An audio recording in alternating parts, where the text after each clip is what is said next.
ये समझना ज़रूरी है कि फ्रीजिंग पॉइंट क्या होता है। जिस तरह से हमने देखा था कि बॉइलिंग पॉइंट होता है, जितना अमाउंट एयर में एस्केप करता है उतना ही अमाउंट सॉल्यूशन में वापस आता है। उस इक्विलिब्रियम पे जो टेम्परेचर होता है वो कहलाता है बॉइलिंग पॉइंट। फ्रीजिंग पॉइंट में क्या होता है, एक सॉलिड होता है, ये लिक्विड स्टेट होती है। जितनी अमाउंट सॉलिड से मेल्ट होकर लिक्विड बनती है और जितनी अमाउंट लिक्विड से सॉलिडिफाई होके सॉलिड बन जाती है, अगर जब ये दोनों अमाउंट्स इक्वल होती हैं तो इस कंडीशन को हम कह सकते हैं इक्विलिब्रियम की कंडीशन।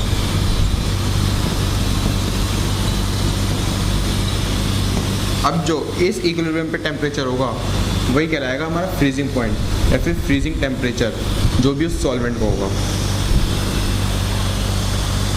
लेकिन इसमें ये समझना भी ज़रूरी है कि लिक्विड से चीज़ें सॉलिडिफाई कैसे होती हैं।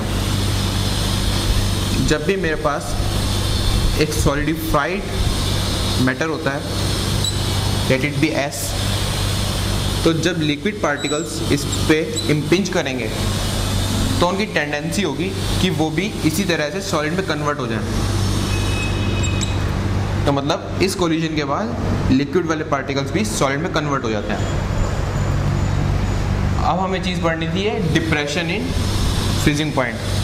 तो सॉल्यूशन के लिए ये चीज़ तो ये हमारी सॉल्वेंट के लिए।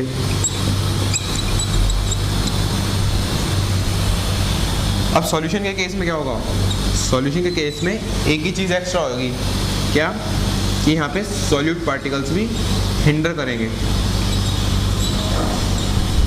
मतलब एक सॉल्यूशन को अगर हमने फ्रीज करने की कोशिश कर रहे हैं, उसमें से हीट विथड्रॉ कर रहे हैं, तो क्या होगा, सॉलिड पार्टिकल्स कुछ इस टाइप की फॉर्मेशन में होंगे। अब जो पार्टिकल्स मेल्ट हो रहे थे उनका रेट सेम रहेगा,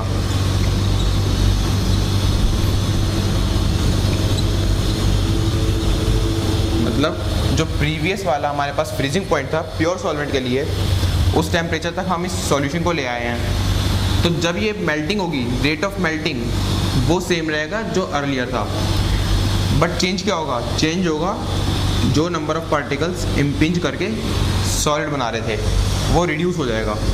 जैसे यहाँ पे पहले अगर 2 पार्टिकल्स थे तो यहाँ पे मे बी 1 पार्टिकल रह जाएगा। तो इस वजह से क्या होता है, हमें टेम्परेचर और कम करना पड़ता है ताकि नंबर ऑफ पार्टिकल्स जो इस पर इम्पिंच करें उनकी प्रोबेबिलिटी 1 हो जाए कि वो सॉलिड में कन्वर्ट हो चुके हैं। तो इसके लिए क्या करना पड़ा, टेम्परेचर कम करना पड़ा। तो क्या हुआ, डिप्रेशन हुआ फ्रीजिंग पॉइंट में।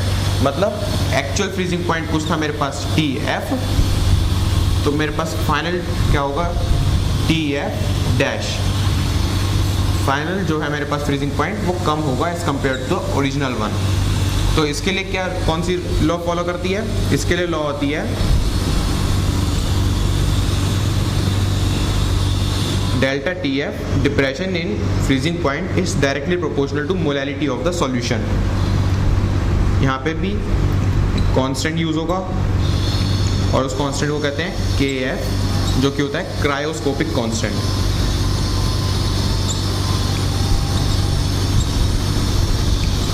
Cryoscopic constant.